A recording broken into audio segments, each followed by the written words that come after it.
Sacha Ivanov, donc vous avez compris qu'il y a un parcours passionnant que j'ai découvert tout à l'heure.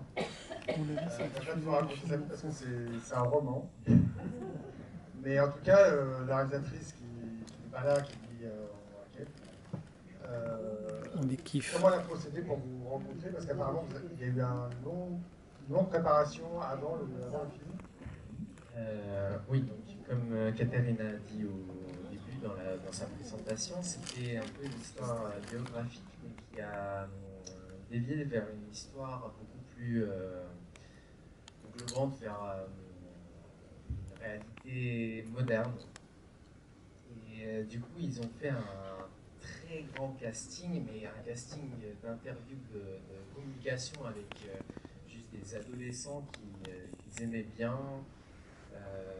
Voilà, il y avait un très grand nombre de gens et ils ont choisi parmi ces adolescents enfin, nous, les 25 personnes. Il y avait plusieurs étapes. Donc il y avait un casting général qui comprenait, je ne sais pas, peut-être plus de 1000 adolescents. Et après, ça a été réduit vers 80 personnes qui ont passé un casting intensif sans savoir le texte d'ailleurs. Donc on ne savait rien du film, sauf c'était un film sur les adolescents, sur une histoire. Voilà, donc je sais pas, après 2 mois d'atelier, c'est ça? On a eu 2 mois d'atelier, on appelait ça un laboratoire de comédiens. On ne savait toujours pas le script, donc on ne l'avait jamais lu. Et le principe, c'était de découvrir nos camarades pour nous connaître un peu, de développer pour certains la langue ukrainienne, parce que en Ukraine, c'est très bilingue. Les gens, ils parlent ukrainien, russe. Certains parlent mal ukrainien, certains parlent mal russe. C'est un peu absurde parce que parfois vous pouvez aller dans la rue et entendre 2 personnes parler en même temps, enfin en même temps entre eux, et quelqu'un va parler en russe, l'autre va répondre en ukrainien, la personne va répondre en russe et ils se comprennent parfaitement. Mais du coup, le but c'était de développer la langue et être aisé avec le collectif. N'hésitez pas, parce que Sacha aimerait bien avoir vos retours, parce que c'est sa première avant-première. Sacha, bonsoir. J'aime beaucoup la forme du film. Pour le fond, je suis un peu plus réservé, je vous dirai pourquoi. Mais je trouve qu'il y a un côté quand même zéro de conduite de Jean Vigo, les 400 coups de Truffaut à la version ukrainienne, et un film aussi comme Pump Up the Volume, je ne sais pas si vous le connaissez, qui raconte un peu... Hein? Je sais bien, mais il peut connaître des films qui ne sont pas de sa génération. Et c'est un film aussi sur la jeunesse. Voilà. Et pour la forme, j'aime beaucoup la façon dont c'est filmé, la façon dont elle est à l'épaule, enfin, où elle suit les personnages. C'est ça qui me fait penser à Truffaut. Pour le fond, je trouve le film beaucoup trop long. Mais bon, ça c'est mon point de vue, je pas dit que j'avais raison. Et je pense que ça aurait pu être resserré. En même temps, ce rythme permet de s'intéresser aux personnages et de rentrer vraiment dans leur psychologie. Comment vous avez été, et en plus l'image est extrêmement belle, comment vous avez été dirigé justement, et comment elle a pris vos personnages, comment elle a écrit vos personnages? Est-ce qu'elle s'est servie de ce que vous étiez pour les faire, ou est-ce qu'elle... Je suis trop... Et est-ce qu'elle a pris elle est partie de ce que vous étiez vous et elle en a fait quelque chose, ou est-ce qu'elle avait tout écrit avant et elle vous a imposé des personnages? En tout cas, vous jouez magnifiquement tous, et ça c'est un des grands atouts du film.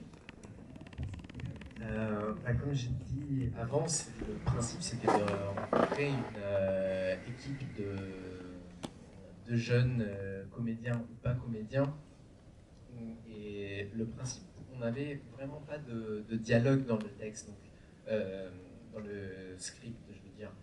Donc tout ce que vous voyez à l'écran, malheureusement, vous ne pouvez pas comprendre. C'est une langue moderne ukrainienne qui commence à revivre, mais tous les dialogues sont plutôt improvisés. Donc, comment on fonctionnait, c'était des vecteurs de scène. Donc, on savait où la scène va commencer, on savait où la scène doit finir, on savait les points dont on doit, par lesquels on doit passer pour accéder à la fin de la scène. Mais après, c'était un peu libre. Donc, il y avait une prise, ça pouvait durer 3 minutes, une autre prise, ça pouvait durer 15 minutes. Et je dois dire que par rapport à l'image aussi, c'est pas que les comédiens qui avaient la liberté du choix artistique, mais c'était aussi tout, enfin, le chef opérateur, Sacha Roshin, les costumiers, enfin les chefs costumiers, c'est ça, les chefs costumiers, le set design, ils avaient tous une liberté de penser dans le cadre du film. Donc chacun pouvait apporter un peu dans l'histoire générale.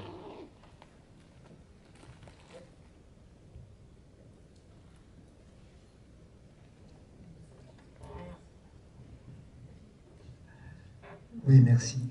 Vous parliez du casting un peu auparavant, et moi je suis très curieux de finir de comprendre quel est le statut de ces scènes qui reviennent ponctuer le déroulement, et dont on a l'impression au tout début que ce sont absolument des extraits de casting, et puis me semble-t-il, le trouble s'installe.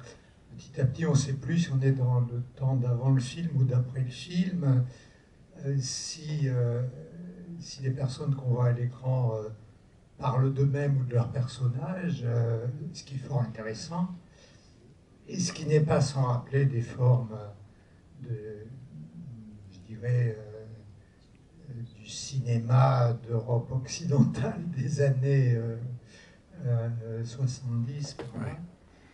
Mais voilà, donc j'aimerais en savoir plus, parce que c'est passionnant et à la fois troublant. Ça va être difficile de répondre totalement à la question, parce qu'on a décidé de garder en secret en fait, la majorité de la vérité qui se représente dans les interviews que vous voyez. Enfin, après, d'après les vêtements et les styles, on comprend que c'est plutôt une réflexion après des personnages sur ce qu'ils ont vécu cette dernière année de l'école. Oui, enfin, on reste toujours dans le cadre du personnage. Donc c'est toujours des personnages que vous voyez sur l'écran. Il n'y a jamais 100% de vérité dans ce que vous voyez, peut-être, je ne sais pas. Mais en tout cas, c'est nous, en tant que comédiens, nous avions la liberté d'implémenter nos histoires dans l'histoire générale. Donc, il y avait toujours la possibilité de discuter avec la réalisatrice si on voulait ajouter ou supprimer quelque chose. Encore une fois, il n'y avait pas de trajet précis pour chaque scène. C'est ça aussi qui construit peut-être le rythme qui peut paraître un peu très lent, mais c'est la vie en fait. C'est comme ça, c'est pas toujours très dynamique. Bonsoir. Bonsoir. Merci d'être là. Alors déjà, vous pouvez féliciter la petite Marcha parce que j'estime qu'elle a le film sur les épaules. On la voit très souvent. Je vais lui dire bien sûr. Et il y a une scène qui me dérange dans le film. C'est vous êtes tous en sport et il y a les filles qui décident d'aller tirer et il y a un professeur qui leur apprend à tirer dans une école. En fait, on a une matière à l'école. Je vais essayer de traduire comment ça s'appelle.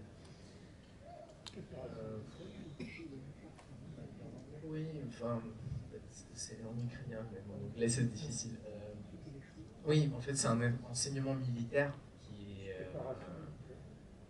On l'a pour quelques années à l'école en Ukraine, parce que vous le savez peut-être, mais depuis 2014, il y avait déjà l'annexion de la Crimée, l'annexion des territoires Donbass-Lugansk. Du coup, oui, ça s'est mis en place pour que. Voilà, je pensais que c'était en fait une expérience collective pour tout le monde, mais bon, je le découvre maintenant. Oui, après, j'avoue qu'il y a aussi des stigmes dans le système d'éducation ukrainienne où les garçons ils vont tirer, les filles vont voilà, vers l'infirmerie, qu'est-ce qu'on fait, là. Et l'éducation sexuelle aussi qui est beaucoup plus dirigée vers les filles que les garçons, parce que les garçons sont, encore une fois, c'est un cliché, mais ils sont considérés plus je sais pas, plus con, je dirais. Un langage, mais j'arrive pas à trouver précis. Je sais pas si j'ai répondu à votre question. Moi, je ne savais pas qu'on pouvait apprendre à tirer, quelqu'un avait des cours de L'Ukraine, c'est depuis 2014. Ouais. Non, mais c'est pas aussi sévère que ça. C'est toujours perçu par les élèves comme un jeu. C'est plutôt une matière où vous avez de la liberté de faire ce que vous voulez. Voilà, je sais pas, pour les garçons, c'est pas marrant pour les garçons de toucher l'arme un peu, de voir ce que c'est. Je pense que en tout cas, c'est très présent dans notre vie en Ukraine depuis un moment. Sur ce jeu justement qui donne le titre ukrainien Stop Zemlia, tu peux nous en parler un peu plus parce que c'était traduit malheureusement par Jeunesse en sursis, qui n'est pas un titre très heureux, mais Stop Zemlia, tu peux nous en parler? Oui, alors Stop Zemlia, vous voyez les personnages dans le film jouer à ce jeu sur un terrain de jeu à un moment où c'est un peu un cache-cache, mais le principe c'est qu'il y a une personne qui a les yeux fermés qui essaye de toucher les autres personnes, et dès qu'elle entend que quelqu'un a les pieds sur terre, c'est un peu comme, je ne sais pas si vous connaissez Floor is Lava. Voilà, donc c'est à peu près le même principe combiné avec cache-cache.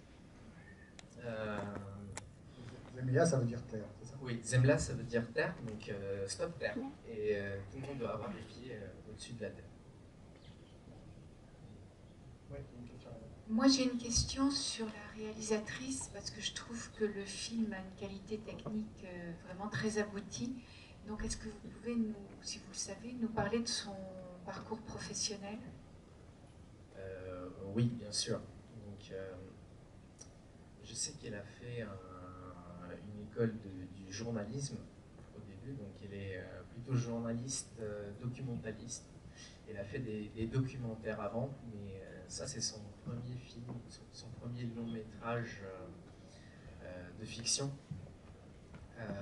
Mais je crois que, enfin, je peux pas vous dire concrètement parce que c'est quand même son parcours à elle, mais ça a beaucoup influencé la manière dont elle parle et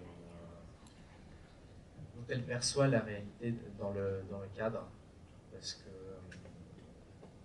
enfin, c'est toujours intéressant de voir quelque chose de vrai sur l'écran, et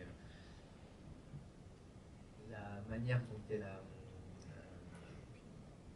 pu en fait construire cette confiance pour nous les comédiens, pour l'équipe technique, pour justement avoir cette confiance et de ne pas avoir peur de cette réalité. Pour moi, en tant que comédien, la relation avec la réalisatrice c'était très thérapeutique. Elle a fait un court-métrage avant qui était la prémisse du film.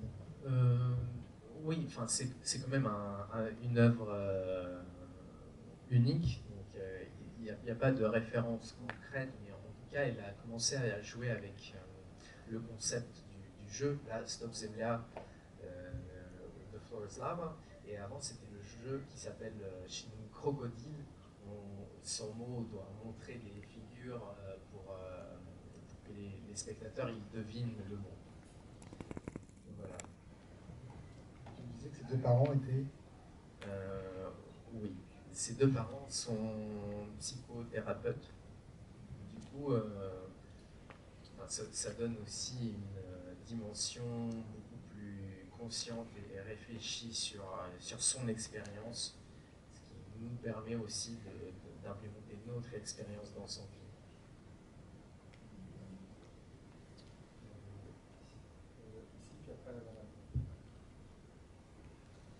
Oui, il y a quelque chose qui m'a beaucoup gêné dans le film, c'est que lorsqu'il y avait des bavardages entre les différents jeunes, il n'y avait pratiquement pas une phrase qui ne se terminait pas par une espèce de rire plus ou moins bêtasson. Je me demande si c'était quelque chose d'improvisé ou si c'est la réalisatrice qui avait demandé ça. Encore une fois, je vous dis qu'il y a presque 100% des dialogues sont improvisés dans le film, mais c'est un peu la réalité. À l'école, lorsque vous parlez entre camarades de classe, vous attendez qu'une chose, que la journée finisse en fait, et c'est la manière d'attendre. Après, l'humour aussi, c'est quelque chose de très particulier, parce que l'humour, je le ressens très bien aujourd'hui avec la guerre, mais l'humour, c'est un organisme très important pour lutter contre un stress. Et du coup, la possibilité de rire avec ses camarades, de rire avec ses amis, c'est quand même un détail très important dans l'amitié pour moi en tout cas. Il n'y a qu'à la fin, pendant 5-10 minutes justement, le film prend beaucoup plus d'envergure parce qu'il n'y a pas de rire. Ça devient un petit peu plus sérieux. Oui, c'est la classe de terminale. On ne sait pas ce qui va vous arriver. Vous ne savez même pas la chose concrète qui va. Vous ne savez pas le sujet de l'humour que vous allez faire parce que vous ne savez juste pas qu'est-ce qui va vous arriver. Enfin, pour moi, en tout cas, je ne sais pas pour vous. Moi, de ma jeunesse, je ne me rappelle pas quand même d'avoir terminé toutes mes phrases. La même période. J'aime bien votre humour, merci. Bonsoir, merci beaucoup pour ce film qui personnellement m'a beaucoup touchée.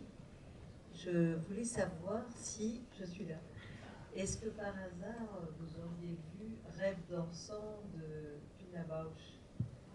Non, non, c'est parce qu'il y a une énergie un petit peu commune dans la mesure où ce sont des non-professionnels qui jouent et où il y a cet esprit état de grâce de personnages qui sont hyper authentiques, hyper sincères et en même temps ils sortent d'eux des émotions qui sont vécues, qui sont vraies et c'est pour ça que ça nous touche.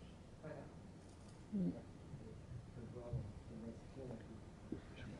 Merci beaucoup. C'était un peu notre but aussi de ne pas cacher une vérité sensible. Et on fait tous des enfants toujours. Je le vois chez mes parents, chez mes grands-parents. On veut que ça, on veut être enfant en fait. Et comment ça se fait que vous parlez si bien français? Oui. Ah, voilà. Oui, c'est la bonne question. C'est un peu ton parcours alors. Alors moi c'est un peu particulier parce que moi j'ai étudié dans un lycée français international à Kiev. J'ai jamais vécu en France avant, mais j'ai quand même beaucoup touché à la culture française. Voilà, mais j'ai quand même eu l'expérience de l'école ukrainienne en Ukraine pendant 3 ans. Donc j'ai étudié dans un lycée conforme ukrainien gouvernemental. Honnêtement, en comparant les deux, je peux dire qu'il n'y a pas une grande différence entre les deux, même si c'est une différence de classe sociale, disons.